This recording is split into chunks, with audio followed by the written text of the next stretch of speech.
Orígenes del cristianismo. Memoria para una reforma de la Iglesia.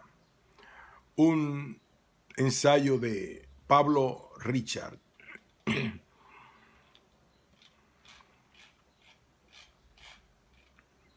Introducción. Lo más importante de este trabajo ha sido la reconstrucción de los orígenes del cristianismo, aproximadamente sus primeros 500 años. Es una historia que comienza con el movimiento de Jesús y que termina con la formación del Imperio Romano Cristiano. Esta transformación del cristianismo en imperio significó un fracaso para el movimiento de Jesús. El sumo pontífice en la Iglesia Católica llegó a representar la figura del emperador romano, muy distante a la persona de Pedro, humilde pescador de la Iglesia. Pero el movimiento de Jesús ha seguido vivo hasta la actualidad, gracias a las sucesivas reformas de la Iglesia. En todas las reformas más profundas y radicales de la Iglesia, su modelo o canon ha sido esta memoria de sus orígenes. La memoria de los orígenes ha permitido a la Iglesia recuperar su identidad como movimiento histórico de Jesús de Nazaret. Los primeros 4 concilios ecuménicos en Nicea, Constantinopla, Efeso y Calcedonia en los siglos 4 y 5 crearon una ortodoxia que se ha mantenido hasta la actualidad y que ha finalmente sustituido a los 4 evangelios. La reforma de la Iglesia propuesta por Lutero 1483 al 46 fue rechazada por la Iglesia Católica en el Concilio de Trento. Esto sumergió a la Iglesia en 400 años de contrarreforma que, entre otros cánones, prohibió la traducción de la Biblia en lenguas nativas. La Iglesia Católica vivió 400 años sin las Sagradas Escrituras. En este tiempo la palabra libertad no se usó nunca. El Concilio Vaticano II y las conferencias episcopales de Latinoamérica en Medellín, Puebla 1979 y Aparecida 2007 reconstruyeron la identidad perdida de la Iglesia como movimiento de Jesús en la actualidad. En esta tarea fue muy importante la teología de la liberación y las comunidades eclesiales de base. Ahora que la Iglesia Católica ha comenzado otra vez a caminar hacia atrás y a perder su vocación profética, es urgente reconstruir un futuro con esperanza. Esto es posible si somos capaces de realizar una profunda reforma de iglesia a la manera del movimiento de Jesús. En este artículo hemos buscado fundamentalmente unir memoria, credo y canon para esta reforma necesaria de la Iglesia. La memoria de los orígenes del cristianismo. Jesús de Nazaret está en la raíz de los orígenes del cristianismo. Pero ¿quién es este Jesús antes del cristianismo? Un Jesús que no se predicó a sí mismo, sino al reino de Dios. Un Jesús que nunca definió qué era ese reino, sino simplemente lo practicó y los evangelios lo narraron. La praxis de Jesús y su concepción del reino no habrían sido posibles sin una imagen de Dios totalmente diferente. No podemos deducir algo acerca de Jesús partiendo de lo que creemos saber acerca de Dios. Solo podemos entender a Jesús a partir de su plena humanidad. No es Dios el que nos revela a Jesús, es Jesús el que nos revela a Dios. Tanto en la cruz como en la resurrección, Jesús nos reveló una condición humana. Jesús murió en la cruz como un fracasado y abandonado de Dios. Jesús pudo haber descendido vivo de la cruz y su Padre igualmente pudo haberlo salvado de esta. Nos sentimos también frustrados porque Jesús resucitado es un fantasma irrelevante que no muestra algún poder para hacer real el reino de Dios.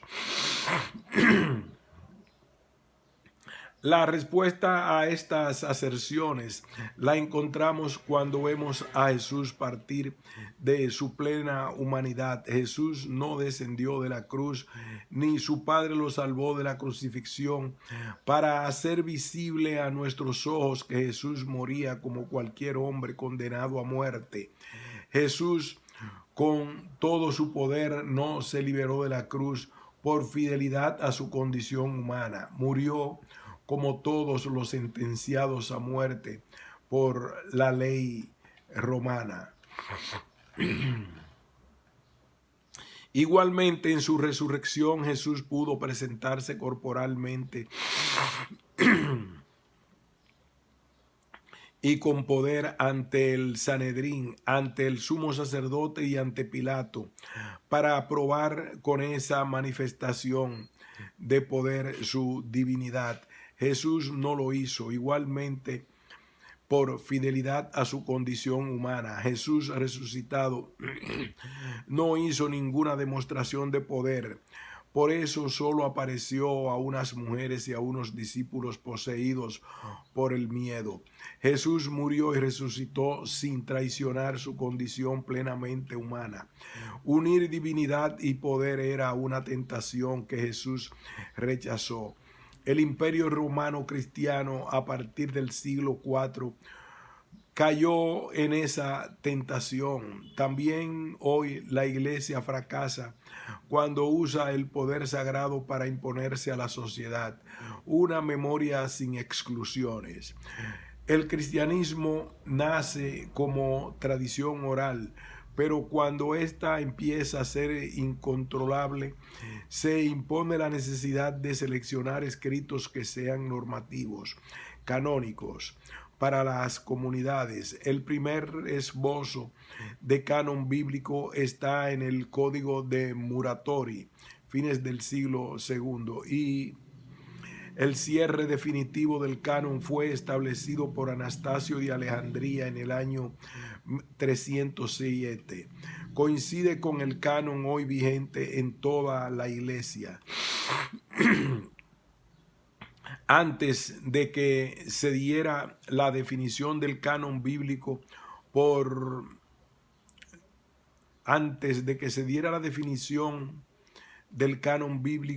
no podemos diferenciar nítidamente entre escritos canónicos y no canónicos, por la sencilla razón de que todavía no existe un canon para hacer la diferencia. Casi todas las fuentes existentes, canónicas y no canónicas, pueden ser a su manera legítimas para la reconstrucción del movimiento histórico de Jesús. Antes del canon, el límite entre ortodoxia y herejía es aún confuso. En los libros canónicos hay contradicciones, ausencias y pseudoepigrafías. En los canónicos, por otro lado, hay tradiciones auténticas y necesarias. En los orígenes del cristianismo podemos tomar en cuenta alrededor de 46 documentos, de los cuales solo 27 están incluidos en el canon del Nuevo Testamento. Tomar el canon del Nuevo Testamento como única fuente se corre el riesgo de ignorar 2 siglos de una tradición mayor y plural y construir el movimiento de Jesús sobre una base ya institucionalizada por la misma iglesia. No excluir los cristianos disidentes, perdidos o marginados. No excluir de la memoria del movimiento histórico de Jesús Los movimientos así llamados herejes, como tampoco los cristianismos perdidos o marginados importantes, también es escuchar la crítica al cristianismo de algunos filósofos no cristianos como Celso, Porfirio y Juliano. Una visión histórica falsa es ver las herejías solo como un problema, una desviación, un error o un peligro para las iglesias. La destrucción de los escritos de los herejes, de una memoria y muchas veces de sus vidas, ha sido negativa para la memoria del movimiento histórico de Jesús. En los cristianismos perdidos o marginados siempre hay algo de verdad, y en los escritos canónicos también hay contradicciones y lagunas. El canon, por lo tanto, nos ayuda para un discernimiento positivo de la tradición. Primera generación cristiana, años 30 a 70. Es la tradición de los discípulos y discípulas inmediatos de Jesús, un tiempo donde predomina la tradición oral sobre la escrita. Es la tradición propia de los pobres y excluidos. En los comienzos del cristianismo hay 6 tradiciones originales e independientes una de otras, identificadas con 6 nombres: Pablo, Marcos, Juan, Santiago, Tomás y María Magdalena. Las 7 cartas auténticas de Pablo de Tarso al Evangelio de San Marcos, el Evangelio de Juan y la carta de Santiago fueron incluidos en el canon ya antes de los años 70. El Evangelio de Tomás y de María Magdalena quedaron fuera del canon. La tradición de Juan y María Magdalena son escritos posteriores, pero desde los inicios del movimiento de Jesús están ya inicialmente presentes en su tradición oral y parcialmente ya escrita. Los escritos canónicos están a mano y los conocemos. Voy a citar algunas frases de esos evangelios no canónicos, siempre para sentir su presencia. El Evangelio de Tomás Dídimo, el mellizo de Jesús. El original griego de este Evangelio de Tomás, nos remonta al siglo I. Tuvo varias traducciones y su estilo no es narrativo sino sapiencial. Posee ambigüedades, pero en general hace memoria de las palabras más antiguas de Jesús y las recuerda posteriormente en el conflicto con la gran iglesia.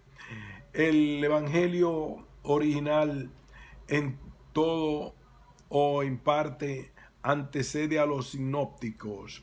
El Evangelio de Juan es posterior a este Evangelio y podría ser una respuesta a él.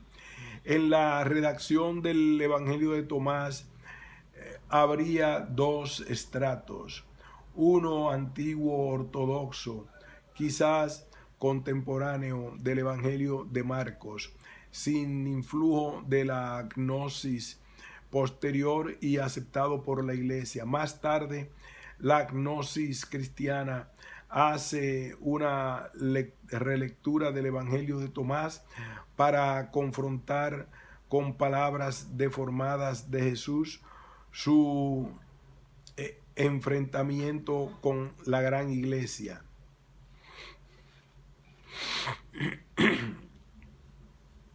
Evangelio de María Magdalena. La versión original griega de este evangelio es de mediados del siglo II. Cito solo una frase. Leví habló y dijo a Pedro: Pedro, siempre fuiste impulsivo, ahora te veo enfrentado contra una mujer, María Magdalena, como si fuera un adversario. Sin embargo, si el Salvador la hizo digna, ¿quién eres tú para rechazarla? Bien cierto es que el Salvador la conoce perfectamente, por esto la amó más que a nosotros. Más bien, pues, avergoncémonos y revistámonos del hombre perfecto. Partamos tal como nos lo ordenó y prediquemos el Evangelio sin establecer otro precepto ni otra ley fuera de lo que dijo el Salvador. Luego que Leví hubo dicho estas palabras, se pusieron en camino para anunciar y predicar. La segunda generación cristiana, años 70, 135. En la generación de los discípulos y discípulas de los que fueron discípulos y discípulas de Jesús, en esta época aparecen diferentes documentos que mantienen viva la tradición de los orígenes del movimiento histórico de Jesús. La tradición de los evangelios canónicos y no canónicos, los testimonios directos de vida de las comunidades en este periodo y las leyendas populares muy difundidas en el pueblo de Dios. Tradición de los evangelios. En esta época hay dos evangelios canónicos, el evangelio según Mateo y el evangelio según Lucas, y los hechos de los apóstoles, unido al evangelio en una sola obra. El evangelio de Mateo ha sido el evangelio más comentado en la historia de la iglesia debido a la interpretación demasiado eclesióloga que se ha hecho de él, especialmente de aquella frase de Jesús: tú eres Pedro y sobre esta piedra edificaré mi iglesia, que se convirtió en el canon dentro del canon del Nuevo Testamento. Este libro fue escrito en la ciudad de Antioquía en los años 80. Evangelio de Lucas y Hechos de los Apóstoles, redactados posiblemente en Éfeso hacia el año 85. En la teología de Lucas, el centro es Jerusalén. Hay un camino de Galilea a Jerusalén, Evangelio, y de Jerusalén a Roma, Hechos de los Apóstoles. El cristianismo es presentado como un camino lleno de obstáculos y muros. Según Lucas, la función del Espíritu Santo es romper esos muros para que entren muchos pueblos en ese camino de la iglesia. La ruptura de esos muros abrió el movimiento de Jesús a todos los pueblos con sus tradiciones culturales y religiosas propias. Evangelios no canónicos, que no entraron en el canon, pero que también son importantes para reconstruir los orígenes del cristianismo. Evangelio de los Nazarenos toma como base el Evangelio de Mateo, pero lo aumenta con paráfrasis que a veces aportan detalles importantes a dicho Evangelio. Compuesto en Siria, mediados del siglo II, donde había una comunidad judeocristiana, cuyo libro sagrado era el Evangelio de Mateo. Los padres de la iglesia nunca le achacaron desviaciones heréticas. Evangelio de los Apóstoles. No se trata del Evangelio de Mateo abreviado, sino de una refundición del material tradicional, especialmente con los milagros de Jesús. Es un ejemplo de literatura popular no oficial. Muestra influjo de Juan. Una de sus fuentes es el pastor de Hermas, que ya veremos. Está dirigida a la iglesia de Oriente y del Occidente, del Norte y del Sur, y salió a la luz en Asia Menor o en Egipto. Su composición se fija entre el 130 y el 140. El relato de la resurrección en este evangelio es una combinación de los 4 evangelios canónicos. Un evangelio anónimo conocido como Papiro Egerton mezcla material de estilo sinóptico con fraseología del Evangelio de Juan. Es una pieza independiente de la tradición, una composición de memoria a partir de las tradiciones orales. El papiro es un texto de mediados del siglo II que nos revela un estadio fluido de la tradición. Por una parte existen ya tradiciones escritas sobre Jesús. Por otra parte, no son suficientes canónicas y por eso ser acortadas y transformadas. El autor del texto cita de memoria los 4 evangelios. Hay además influencias de una reelaboración oral de la tradición. Evangelio de Felipe. Este evangelio no entró en el canon, pero no por eso es hereje o apócrifo. Es una obra catequética escrita a fines del siglo II y comienzos del III. Valora la figura de María Magdalena como compañera de Jesús y la identidad cristiana en un modo que le era hostil. Si dices, soy judío, nadie se preocupará. Si dices, soy romano, nadie se inquietará. Si dices, soy griego, bárbaro, esclavo o libre, nadie se perturbará. Pero si dices, soy cristiano, todo el mundo temblará. Evangelio de Felipe, número 49. Testimonios de vida de las comunidades, años 70 a 135. Apocalipsis. Resistencia al Imperio Romano. Asia Menor, años 90 a 96. Este libro nos presenta la práctica del movimiento de Jesús en su enfrentamiento con el Imperio Romano, posiblemente bajo Domiciano en los años 90 y 96. Para los cristianos, el poder del emperador viene de Satanás y por eso el emperador es bestia.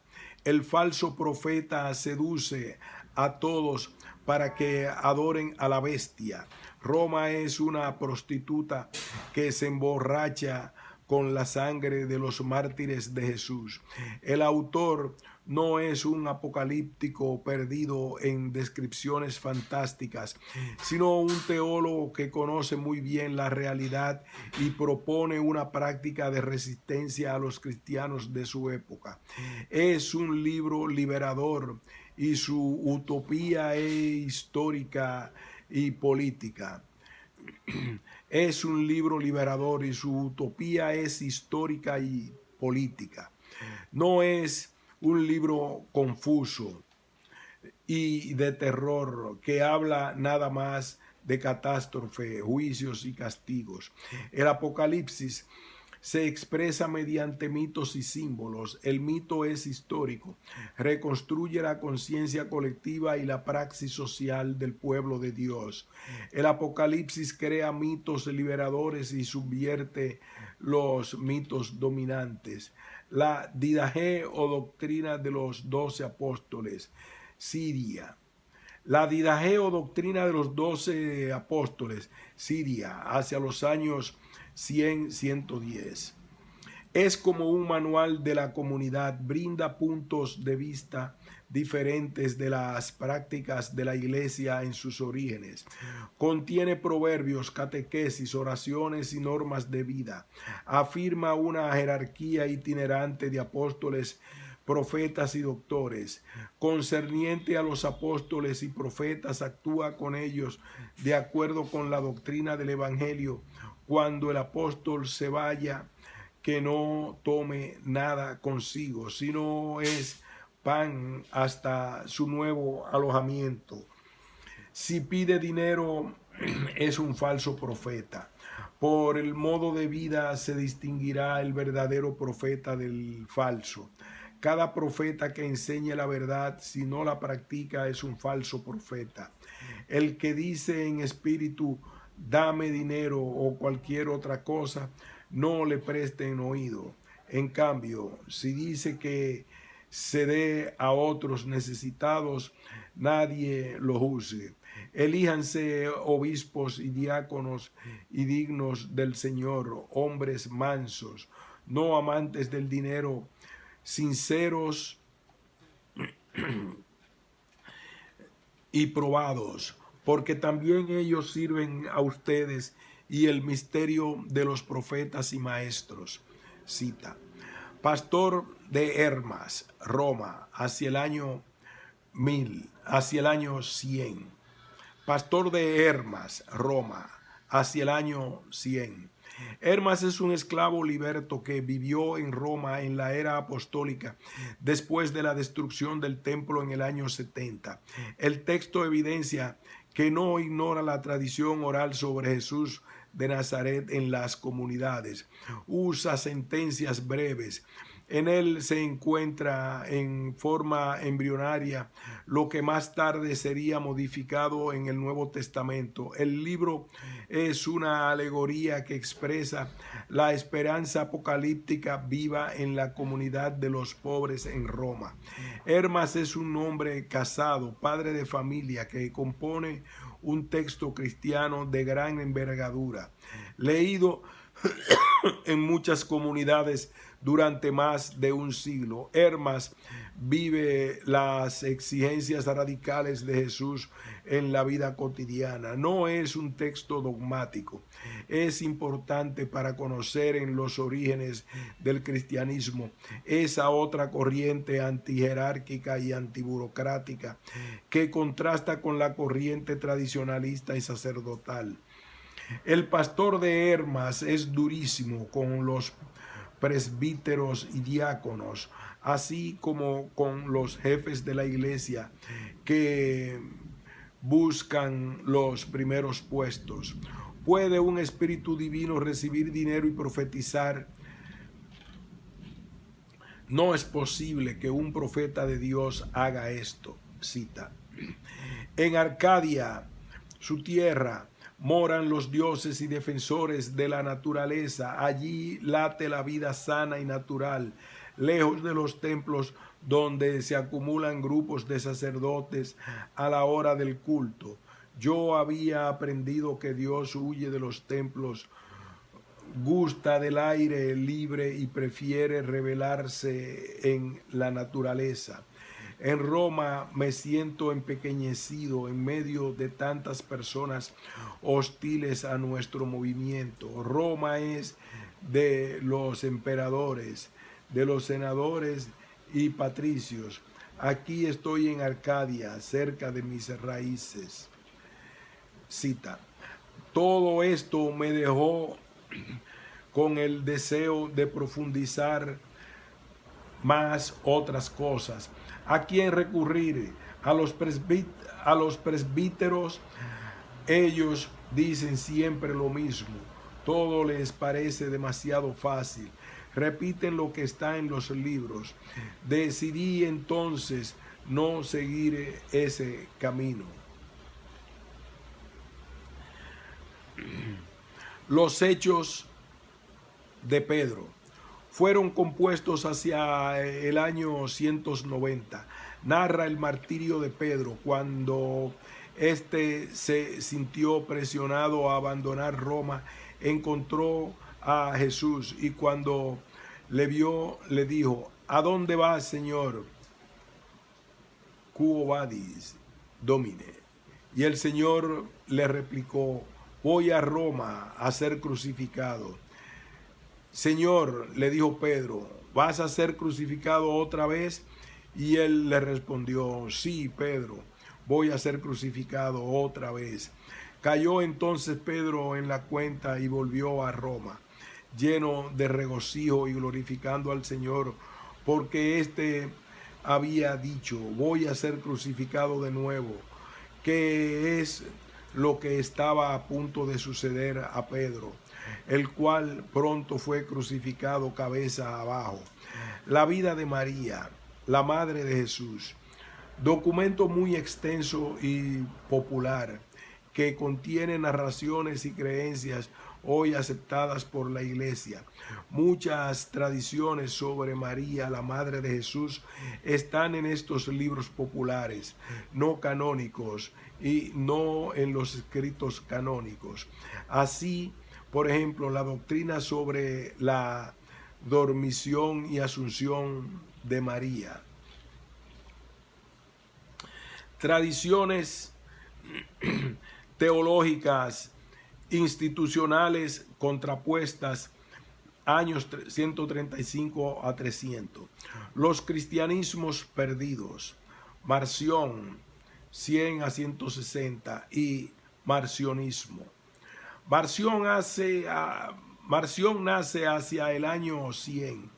Perteneció a la comunidad cristiana de Roma. Era un hombre rico. El año 140 es expulsado de su comunidad y funda una iglesia propia que conocería una gran expansión. Muere en el año 160. Marción no pretendía fundar una iglesia ni ser profeta, sino un predicador del mensaje genuino y originario de Jesús, que según él había sido deformado por la iglesia de su tiempo. Marción, excomulgado en Roma, se fue al Asia Menor, donde tuvo un éxito extraordinario. Fundó iglesias donde quiera que iba. La iglesia marcionista, según testimonio de Justiniano 150, se difundió hasta los confines de la tierra. En Occidente, las iglesias marcionistas mantuvieron su influencia hasta finales del siglo III y en Oriente, principalmente en las regiones de habla siríaca, hasta el 450. ¿Por qué Marción y el marcionismo tuvieron tanto éxito?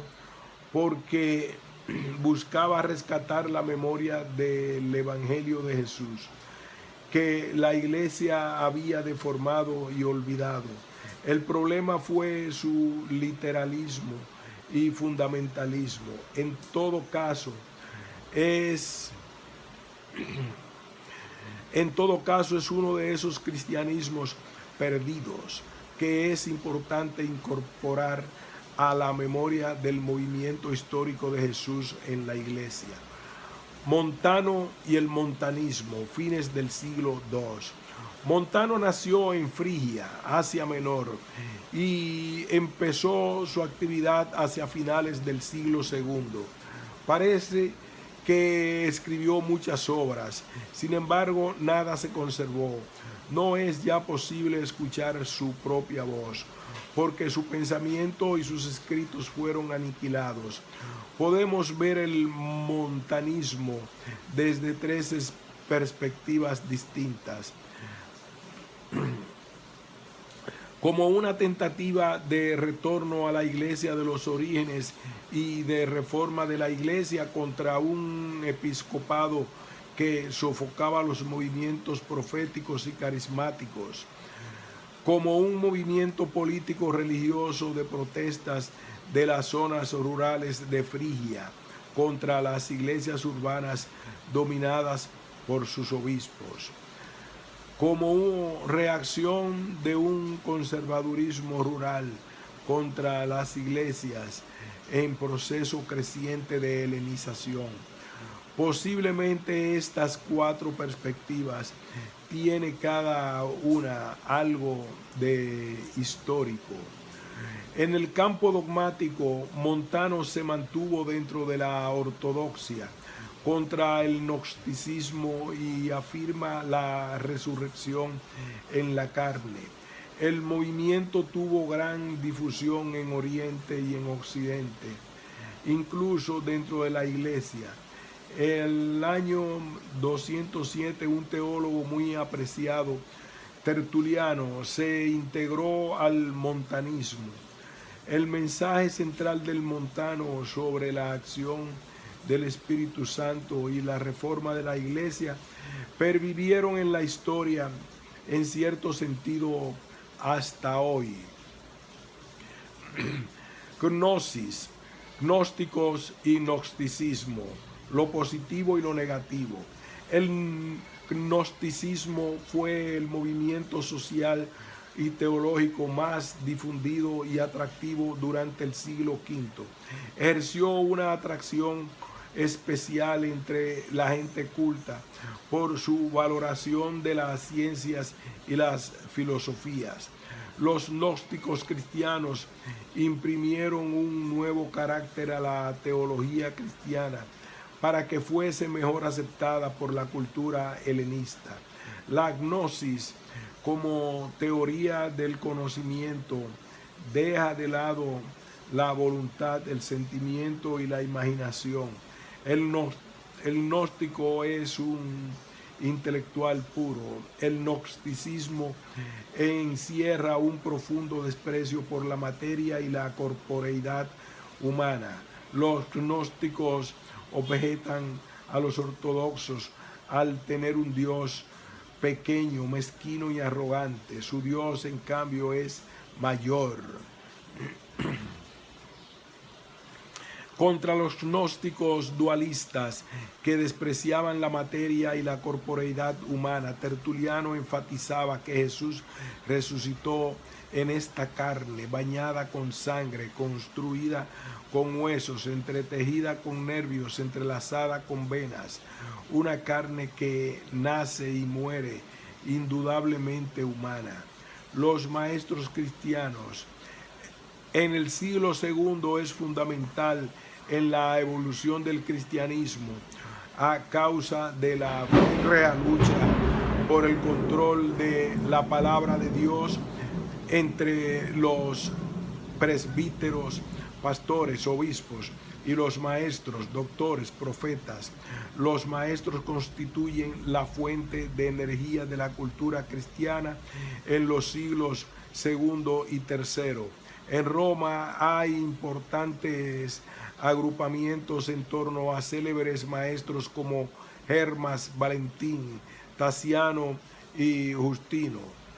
En Cesarea de Palestina actúa el famoso Orígenes en la primera parte del siglo III. En síntesis, los documentos citados representan la otra cara del cristianismo, los cristianismos perdidos y los maestros cristianos malinterpretados, perseguidos, ignorados y silenciados.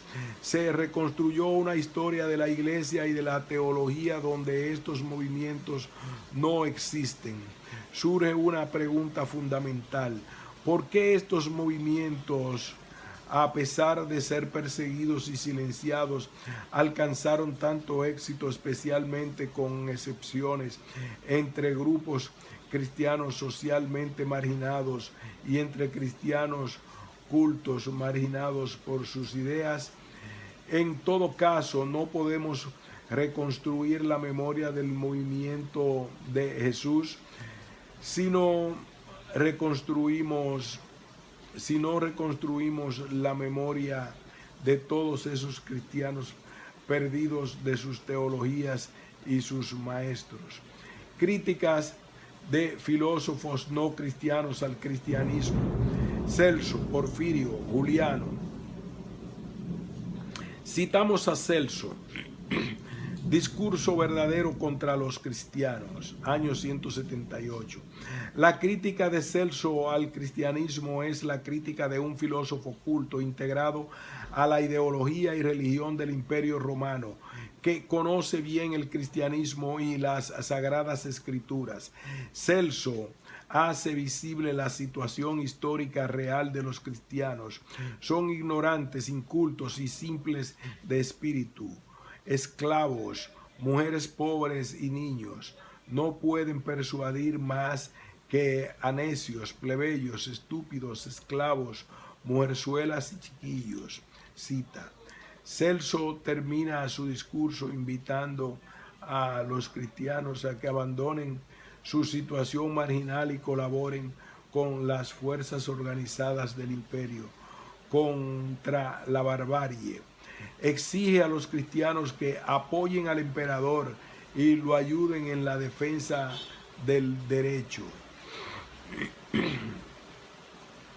Algunos teólogos y apologistas en el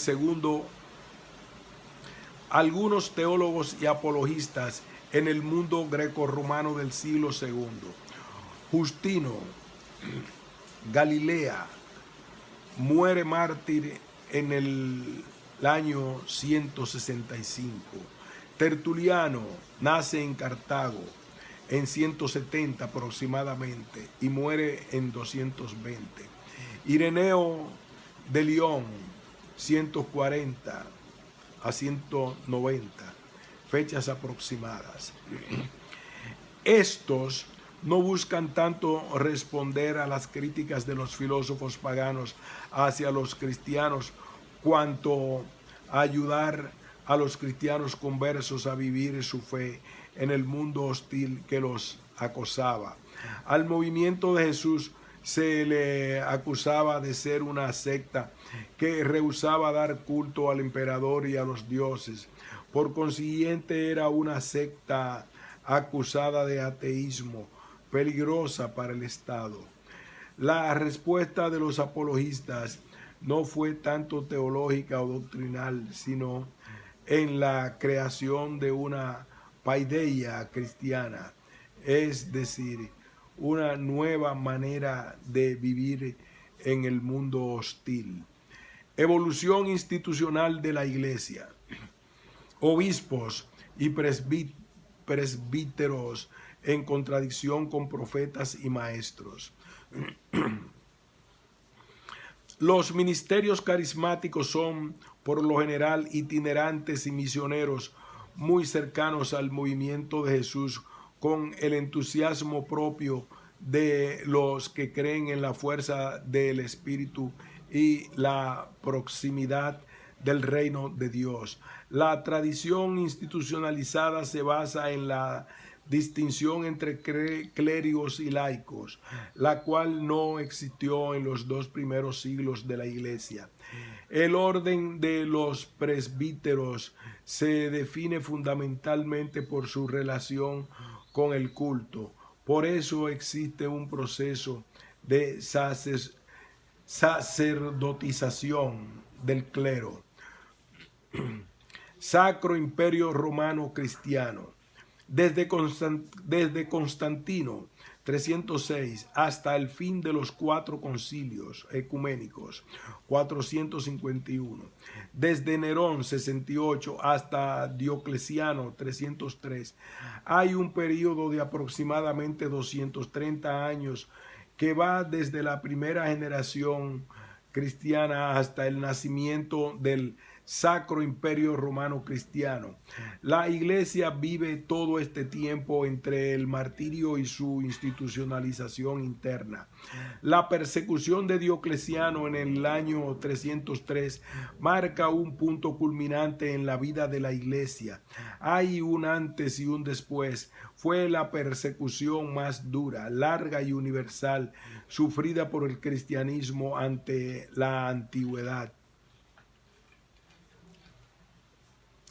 Transformación del Imperio Romano en Imperio Cristiano. Constantino y Teodosio, 306 al 395 aproximadamente.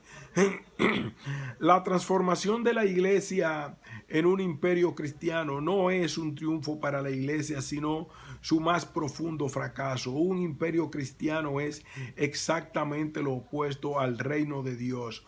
Cuando el Imperio Romano se hace cristiano, la Iglesia se transforma en imperio. El movimiento de Jesús, sin embargo, no desaparece, sino que permanece vivo al interior del Sacro Imperio Romano Cristiano. Los emperadores Diocleciano, Constantino y Teodosio tienen una misma estrategia política y teológica: utilizar la religión para lograr la unificación del imperio, en lo que implica la intervención creciente de los emperadores en los asuntos religiosos. Diocleciano 284-305 utiliza la restauración del culto tradicional a los dioses imperiales, lo que lleva necesariamente a la destrucción del cristianismo como proyecto opuesto a los dioses.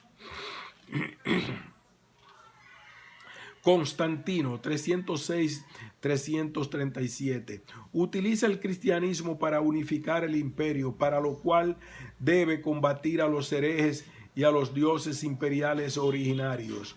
Teodosio 346-395 declara finalmente el cristianismo religión oficial del imperio, con lo cual el cristianismo se transforma en Sacro Imperio Romano Cristiano. Constantino, emperador cristiano de los romanos, 306-337. Constantino se convierte y se bautiza como primer emperador cristiano de Roma. En su lecho de muerte, 337, su madre era cristiana. No obstante, él se cría prácticamente entre soldados y rodeado de paganos. En el año 313 Constantino publica el Edicto de Milán, que proclama la tolerancia del Estado con todas las religiones y devuelve a los cristianos los bienes que les habían arrebatado en las últimas persecuciones. Fuera del campo de la religión, Constantino ejerce una monarquía autocrática.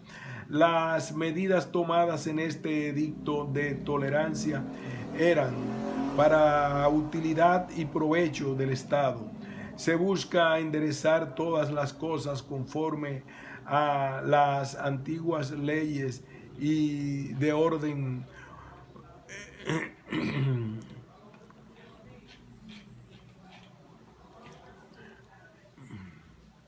se busca enderezar todas las cosas conforme a las antiguas leyes y de orden público de los romanos.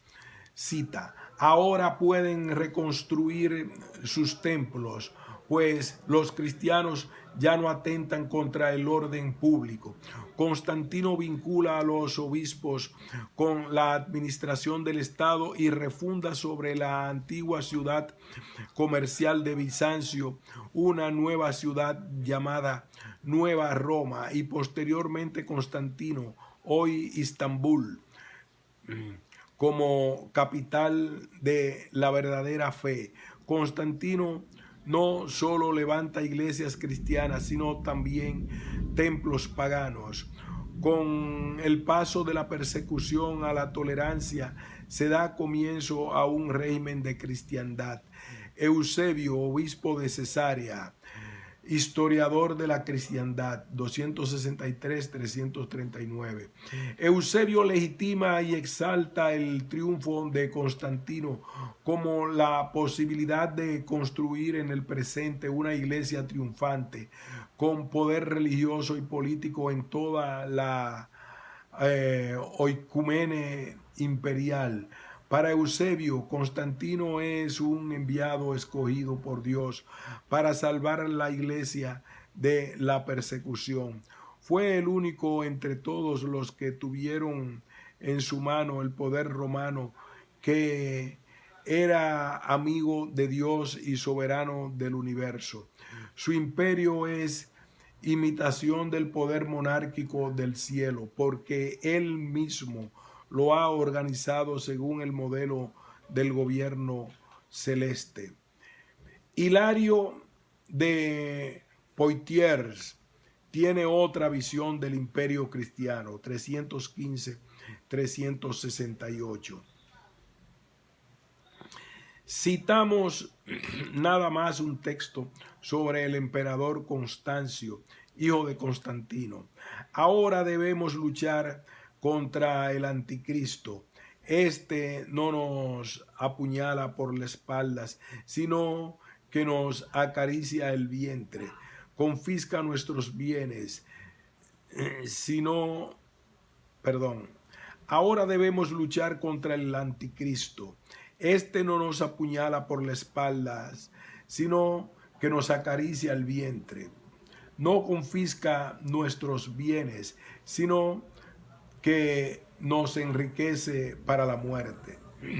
No azota nuestras espaldas, sino que debilita nuestra alma en su oro. Construye iglesias para demoler la fe.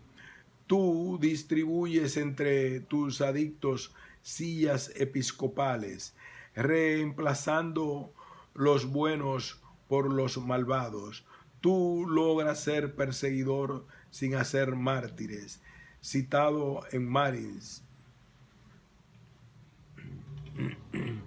El emperador Teodosio, 346-395, asume como emperador en todo el territorio romano y promulga un nuevo edicto, año 380. Se declara el cristianismo como religión oficial del imperio, carácter divino de los emperadores. Diocleciano es el primer emperador que admite públicamente ser considerado y adorado como un dios. Ya en el paganismo anterior al cristianismo se forja una relación estrecha entre el emperador y la divinidad. El cristianismo, profundamente monoteísta, rechazaba la divinidad del emperador. Sin embargo, la consideraba representante de Dios en la tierra.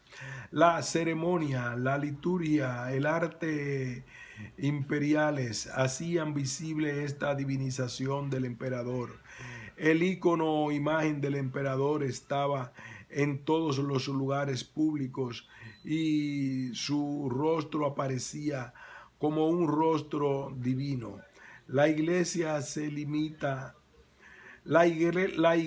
imita las manifestaciones de poder y el ceremonial imperial imperante en el ámbito civil. El color púrpura era el color distintivo del emperador y de su corte. Los cardenales son también los príncipes purpurados en la Iglesia católica. El Papa asume el título imperial de sumo pontífice. Por eso, al decir de un teólogo español actual, el Papa se parece más a Constantino que a Pedro. Los obispos en el Sacro Imperio Romano Cristiano. Constantino colma de privilegios a los cristianos y eleva a muchos obispos a puestos importantes, confiándoles tareas más propias de funcionarios civiles que de pastores de la Iglesia de Cristo. Un testimonio, Gregorio Nacianceno renuncia al episcopado con el concilio de Constantinopla al ver con amargura el Fausto de sus colegas. Yo ignoraba que nosotros tuviésemos que rivalizar con los cónsules, con los prefectos, con los generales más ilustres, que tuviésemos que ser llevados en caballos adornados lujosamente o portenteados en literas con boato y pompa. Elegid otro obispo y sepa complacer a la masa. A mí dadme la soledad en el campo. Cita. Los 4 concilios ecuménicos. Fundamento dogmático político del Sacro Imperio Romano Cristiano. Primer Concilio Ecuménico, Nicea, año 325. Segundo Concilio Ecuménico, Constantinopla, año 381. Tercer Concilio Ecuménico, Efeso, año 431. Cuarto Concilio Ecuménico, Calcedonia, año 451. Los concilios son ecuménicos porque convocan a la iglesia de todo el espacio habitado.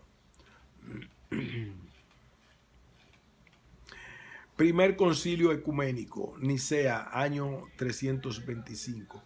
Se hizo en el palacio de Constantino, considerado la morada de Dios en la tierra. Constantino convoca el concilio y preside la sesión inaugural, así como los debates en torno al problema político doctrinal. Es el emperador el que envía a las iglesias los resultados del concilio y confiere a los decretos conciliares la validez de ley del Estado. Dogmata. Constantino actúa como cabeza del Sacro Imperio Cristiano y manipula definiciones dogmáticas para conseguir la unidad de la Iglesia. Su intencionalidad es más política que teológica. Segundo Concilio Ecuménico, Constantinopla, año 381. El concilio logra la unidad teológica del Imperio Romano con la redacción definitiva del llamado Credo Niceano Constantinopolitano, vigente hasta hoy. La fórmula que se refiere al Jesús histórico dice que se hizo hombre y fue crucificado. Solo se afirma que Jesús nace y muere. Nada se dice de la vida histórica de Jesús entre su nacimiento y su muerte, tal como es narrada en los evangelios. El concilio se sitúa en la corriente dogmática en la tradición bíblica. La historia de la teología y de la catequesis están enmarcadas por este credo. Tercer concilio ecuménico, Éfeso, año 431. Triunfa el dogma de María como Madre de Dios y no la confesión de María como Madre de Jesús. La tendencia es divinizar a María y negar la plena humanidad de Jesús. Cuarto Concilio Ecuménico, Calcedonia, año 451. El concilio se presenta como interpretación de la fe de los tres concilios anteriores, Nicea, Constantinopla y Éfeso. Existe consenso sobre la unión inseparable del hombre con la divinidad, pero ahora se insiste en la humanidad de Dios. Calcedonia puso el acento en la plena humanidad de Jesús y en María como Madre de Jesús.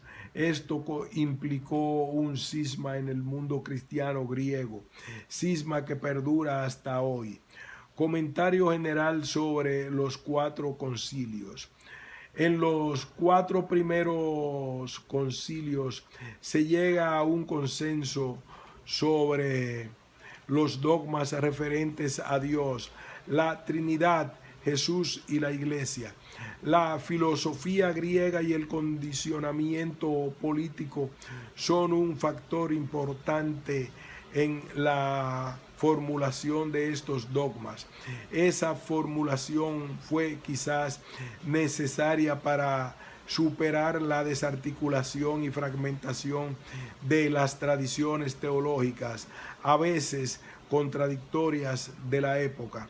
El problema es el abismo que nace entre definición dogmática y tradición bíblica de las iglesias. La iglesia continúa encerrada en los dogmas sobre Dios y Jesús, tal como aparecen estructurados en el credo niceno constantinopolitano, que confesamos en forma inmutable hasta el presente. Nace una contradicción entre dos tradiciones, una doctrinaria y otra bíblica. Son dos tradiciones paralelas que difícilmente convergen entre sí. El catecismo católico ha escogido la tradición doctrinaria con algunas citas bíblicas aisladas. La reforma de la Iglesia a lo largo de su historia ha escogido en forma preferente la tradición bíblica. Por eso todas las reformas de la Iglesia nacen cuando devolvemos las Sagradas Escrituras al pueblo de Dios. Surge una pregunta inquietante. ¿Sustituyeron los cuatro primeros concilios ecuménicos a los cuatro evangelios? una visión de conjunto del Sacro Imperio Cristiano, desde los años 300 después de Cristo hasta años 600 después de Cristo. Primero, los cristianos son cruelmente perseguidos en todo el imperio Diocleciano, 303. Segundo, los cristianos pasan de perseguidos a tolerados, Constantino, Edicto de Milán sobre libertad de cultos. Tercero, los cristianos pasan de tolerados a privilegiados, Teodosio, decreto sobre el cristianismo como religión oficial del imperio, año 379. Cuarto, la iglesia utiliza el poder imperial para perseguir a los herejes y otros enemigos de la iglesia, como lo hizo Ambrosio, obispo de Milán. Quinto, la iglesia y el imperio romano occidental concurren como dos poderes al mismo nivel, situación de hecho en los años 400. Sexto, la iglesia se impone sobre el imperio romano occidental. El papa llega a ser la máxima autoridad en la capital del imperio romano. Como ejemplo, León Magno, papa en Roma entre los años 440 a 461. Concepción monárquica del Papa que busca concentrar el poder de Jesús, de Pedro y de Roma. Séptimo, la iglesia finalmente sustituye al imperio romano occidental. Ella asume las tareas del imperio, ya no es capaz de cumplir. Como ejemplo, Gregorio el Grande, papa en Roma entre los años 590 a 604. Cuanto más crecía el poder imperial del sumo pontífice, más aceleraba el proceso de su descomposición y desaparición. Solo la muerte de la cristiandad imperial romana hará posible el nacimiento de la Iglesia. Richard, 1982. Reforma y contrarreforma en la Iglesia Católica. En los inicios del siglo XVI surge una propuesta de reforma de la Iglesia. El protagonista principal fue Martín Lutero, 1483-1546. La reforma impulsó la traducción de la Biblia en lengua vernácula para devolver la Biblia al pueblo de Dios. En sus orígenes, la reforma buscó la reconstrucción del cristianismo originario y atacó la corrupción dentro de la Iglesia y el poder político del Papa. Contrarreforma en el Concilio de Trento, 1545-1563. Nace un modelo de la iglesia romano y clerical. Los pilares de la iglesia tridentina fueron el papa en Roma, el obispo en su diócesis y el párroco en su parroquia. De los laicos no se habla.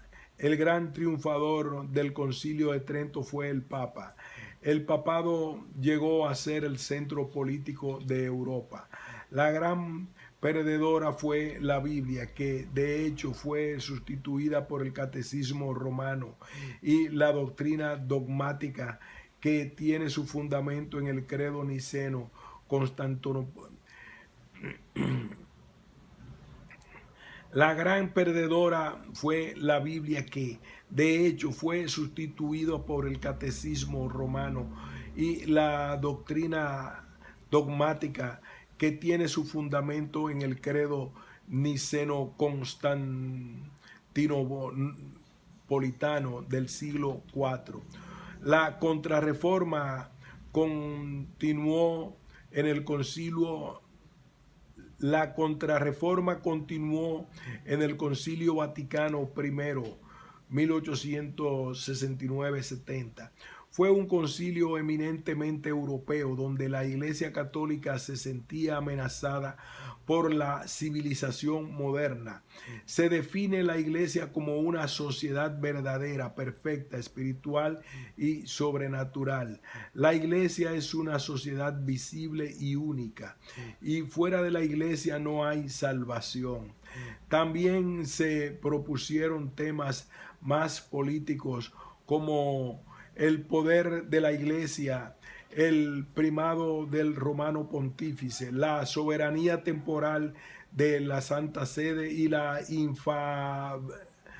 infalibilidad de la Iglesia y del Papa. Después de 400 años de contrarreforma tenemos un tiempo oportuno, Kairos, para una reforma de la Iglesia. Entre el fin del concilio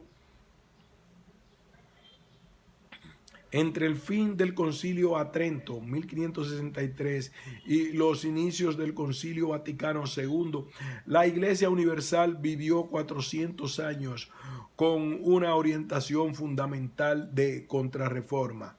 Durante 400 años en la Iglesia Católica el pueblo de Dios no tuvo acceso a la Biblia. El Concilio Vaticano II, 1962-65, abre un nuevo periodo de reforma en la Iglesia. Nace la nueva concepción de la Iglesia como pueblo de Dios. El magisterio no se afirma por encima de la palabra de Dios, sino a su servicio. Se transformó la liturgia de la Iglesia, en especial por el uso de las lenguas modernas. Se funda el nuevo ecumenismo entre las iglesias cristianas. Se proponen todas las reformas necesarias para superar los 400 años de contrarreforma y reorientar decididamente la iglesia hacia una nueva reforma.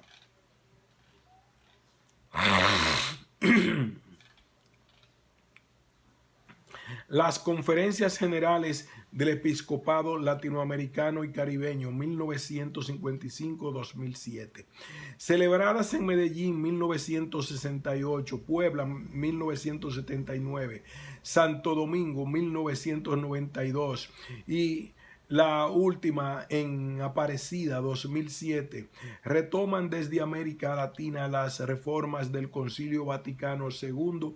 Entre el Concilio Vaticano II y la Conferencia de Puebla hay unos 20 años de reforma visible y significativa en la iglesia latinoamericana y el Caribe. Sin embargo, desde los años 80 empieza a perfilarse una nueva corriente conservadora. El tiempo oportuno, Kairos, para una reforma de la iglesia comienza a agotarse y la misma empieza lentamente a caminar hacia atrás, lo que está llevando a una crisis de la misma vez que esta vez podría transformarse en una crisis irreversible. Esta corriente conservadora coincide con gran medida con los 26 años del pontificado de Juan Pablo II y ahora desde el 2005 con el pontificado de Benedicto XVI. La década de los 80 fue especialmente agresiva con la teología de la liberación. La Congregación para la Doctrina de la Fe, dirigida entonces por el cardenal Ratzinger, publicó 2 documentos condenando la teología de la liberación, Libertatis Nuntius, 1984, y Libertatis Conscientia, 1986. En el contexto militar inspirado en la ideología de la seguridad nacional, la teología de la liberación y toda la acción profética de la iglesia fue desfigurada y perseguida. La consecuencia fue una multitud incontable de mártires. En 1989, con la caída de los socialismos históricos, se proclamó la muerte del comunismo, la muerte del marxismo y la muerte de la teología de la liberación. En la década de los 80 renace y se fortalece la cristiandad, una cristiandad donde la iglesia busca el poder, el dinero y la ley para sobrevivir, lo que encuentra en abundancia en los sectores millonarios y poderosos. Solo 3 ejemplos: el Opus Dei, los Legionarios de Cristo y finalmente los Heraldos del Evangelio, que es una asociación privada de fieles del derecho pontificio. También se funda una sociedad clerical para los sacerdotes de los heraldos. Su fundador es un obispo de Sao Paulo, Brasil. Es una orden de corte feudal y militar extremadamente conservadora y autoritaria. Todos estos legionarios y heraldos están al servicio del sumo pontífice para salvar la iglesia del influjo de la modernidad y de toda corriente de liberación. El proceso de contrarreforma ha llegado así a su máximo poder, pero también la iglesia entra en una crisis que puede ser irreversible. Los orígenes del cristianismo como memoria, credo y canon para una reforma actual de la iglesia. Hemos buscado refutar 2 posiciones negativas. Una niega la posibilidad de reconstruir la memoria de los orígenes del movimiento histórico de Jesús en sus primeros siglos. La otra, que niega la posibilidad de construir este movimiento en la actualidad con todas las diferencias históricas y geográficas evidentes. Rechazamos estas 2 posiciones negativas y optamos por una memoria con esperanza. Creemos que el movimiento histórico de Jesús, por lo menos en sus primeros 400 años, debe ser memoria, credo y canon para una reforma actual de la iglesia. Si no sabemos hacia dónde vamos, por lo menos recuperaremos la memoria que nos permite saber de dónde venimos. Queremos desafiar a una iglesia que ha perdido la memoria de sus orígenes y en consecuencia ha perdido su identidad y capacidad para enfrentar en la actualidad una reforma profunda de sí misma. Recordamos lo que nos dice Jesús al final del Sermón de la Montaña: todo el que oiga estas palabras mías y las ponga en práctica será como una persona prudente que edificó su casa sobre roca. Cayó una lluvia, vinieron las torrentes, soplaron los vientos y embistieron contra aquella casa, pero ella no cayó porque estaba cimentada sobre roca. Y todo el que oiga estas palabras mías y no las ponga en práctica será como el hombre insensato que edificó su casa sobre arena. Cayó la lluvia, vinieron los torrentes, soplaron los vientos, irrumpieron contra aquella casa y cayó, y fue grande su ruina. Y sucedió que cuando acabó Jesús estos discursos, la gente quedaba asombrada de su doctrina, porque les enseñaba como quien tiene autoridad y no como sus escribas.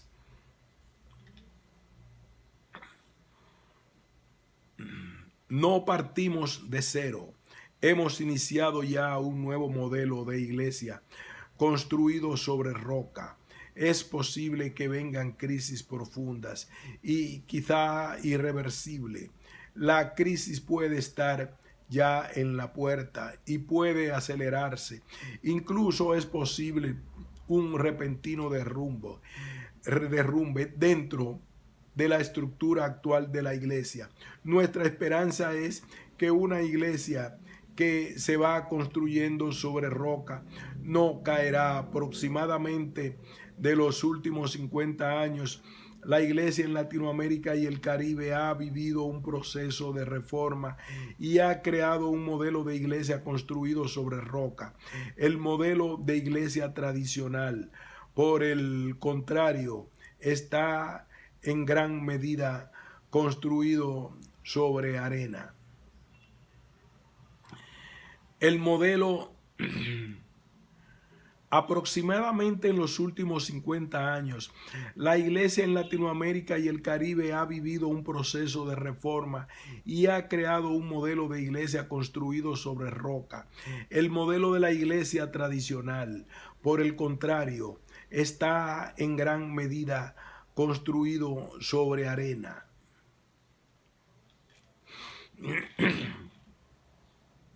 En la memoria que hicimos de la iglesia, especialmente durante los siglos IV y V, definimos el modelo de iglesia de cristiandad como un modelo donde se une el poder sagrado con el poder económico y social. Este modelo necesita el poder, el dinero, la institución y la ley para sobrevivir.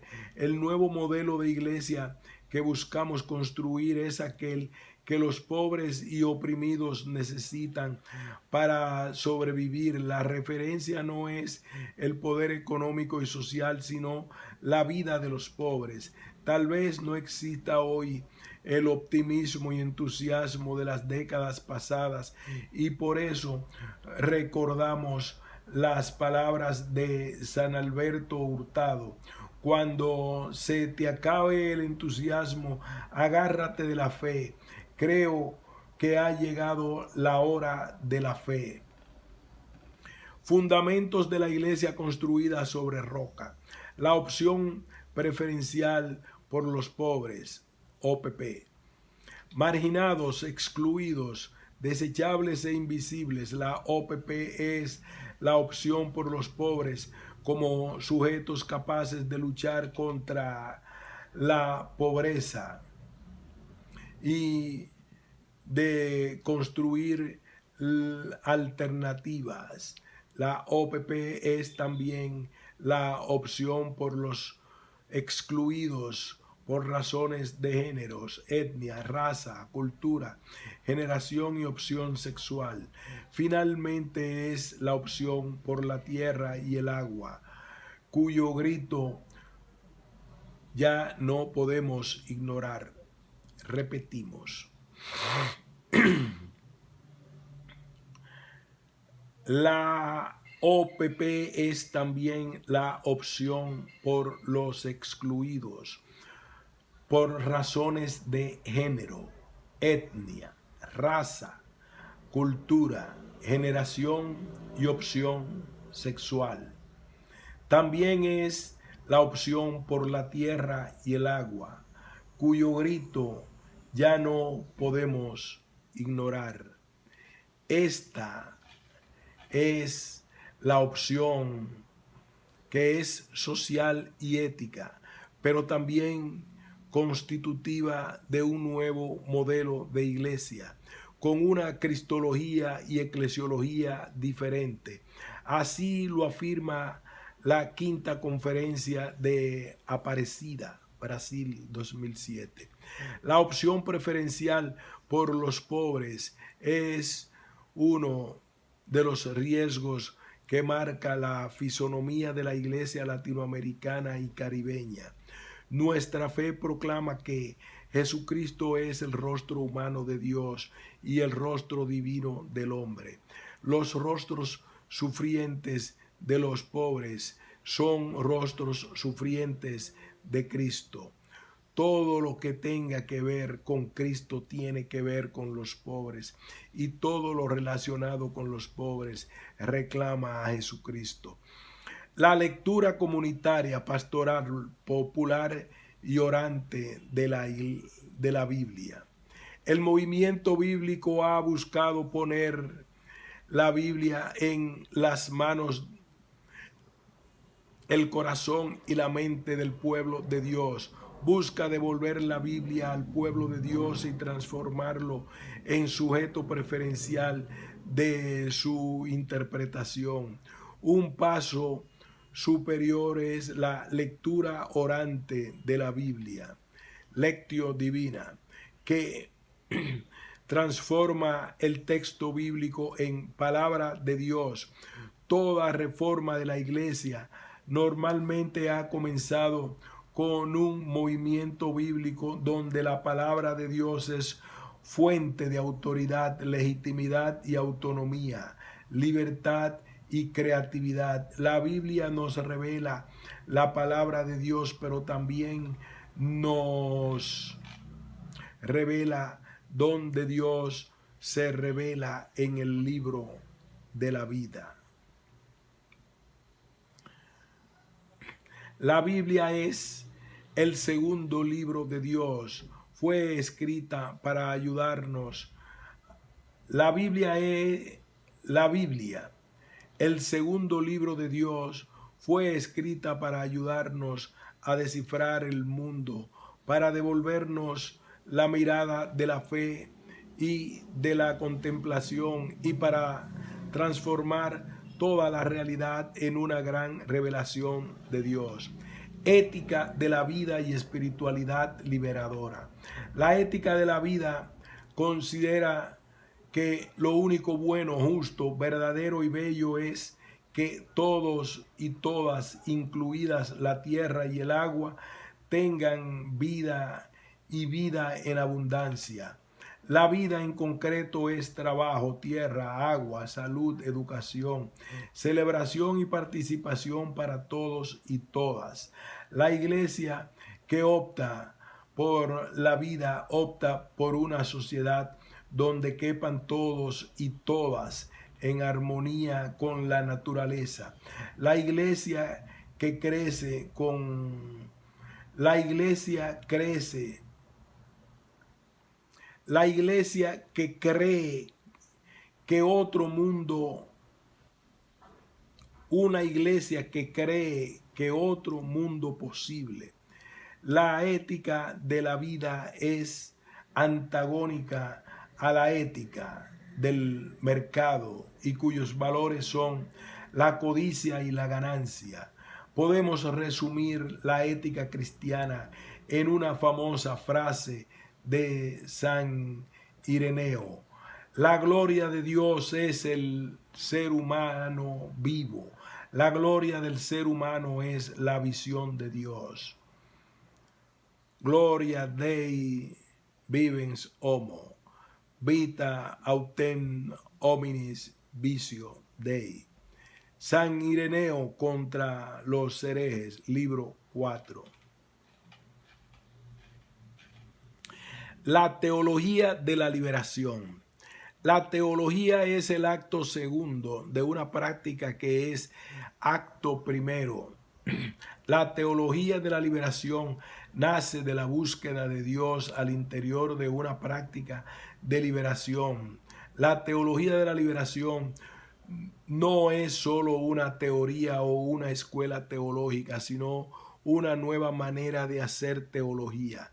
La teología de la liberación es una teología profética que ha inspirado la opción de los pobres, la lectura comunitaria de la Biblia y las comunidades eclesiales de base.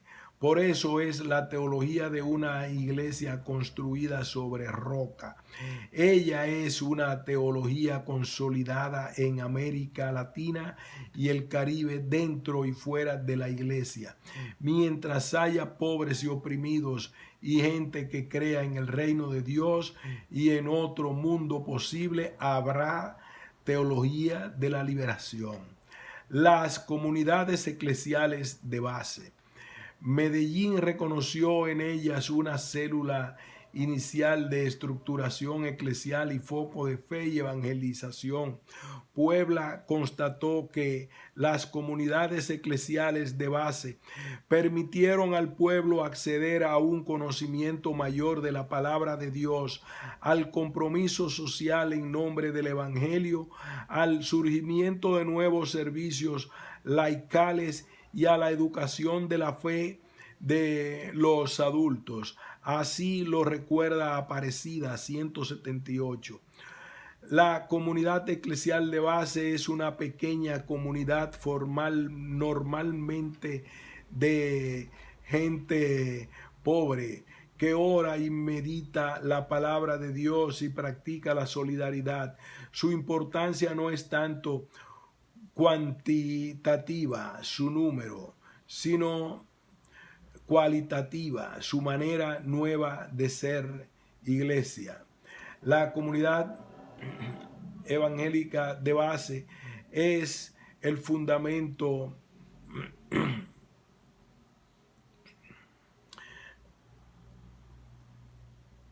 de un nuevo modelo de iglesia, opuesto al modelo de cristiandad. Por eso, la CEB, por eso, en la CEB crecen con fuerza propia y no con el poder del dinero de la institución. Son la base de la iglesia que se va construyendo sobre roca. La comunidad eclesial de base son sus nuevas estructuras y nuevos ministerios. Rompe la estructura piramidal y autoritaria de la iglesia y construye una iglesia pueblo de Dios, donde la autoridad no está arriba, sino en el corazón del pueblo. Una iglesia comunión de comunidades, donde la autoridad está en el centro mismo de la comunidad. Conclusión: la reforma de la iglesia que hemos vivido en los últimos 50 años ha comenzado a desgastarse y agotarse. Incluso estamos entrando en una crisis quizás irreversible de la iglesia. La iglesia ha comenzado lentamente a caminar hacia atrás, dejando un vacío profético cada día más evidente. Quisiéramos terminar con una cita libre del teólogo José Comblín. En muchas personas hay un gran desconcierto por la situación actual de la iglesia, una sensación de inseguridad.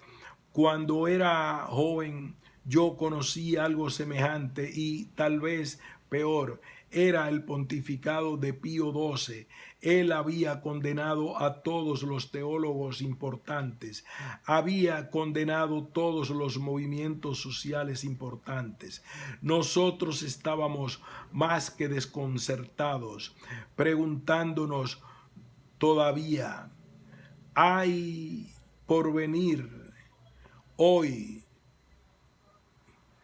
tal situación de la Iglesia Católica? Es igual a un castillo medieval construido sobre una isla cercada de agua. Levantaron el puente y tiraron las llaves al mar. La iglesia está cortada del mundo, encerrada sobre sí misma, sin ninguna posibilidad de realizar una reforma de sí misma. Más adelante, Comblín nos dice, la cristiandad se está disolviendo progresivamente. El problema es después. De ahí la inseguridad, porque no sabemos lo que viene después. Esto sucedió muchas veces en la historia y todavía va a suceder probablemente muchas veces. Hay que aprender a resistir, a no dejarse desanimar o perder la esperanza por lo que sucederá, San Salvador en la celebración de los 30 años del martirio de Monseñor Romero. José Comblín, el teólogo que más nos ha iluminado en este comienzo del tercer milenio, murió un año después, el 27 de marzo de 2011. Es importante reconstruir un futuro con esperanza. El camino que hemos seguido ha sido recuperar la memoria de los primeros 500 años del cristianismo. Esa memoria de los orígenes será el canon y el credo para una reforma indispensable de la Iglesia del futuro. Fin de este ensayo.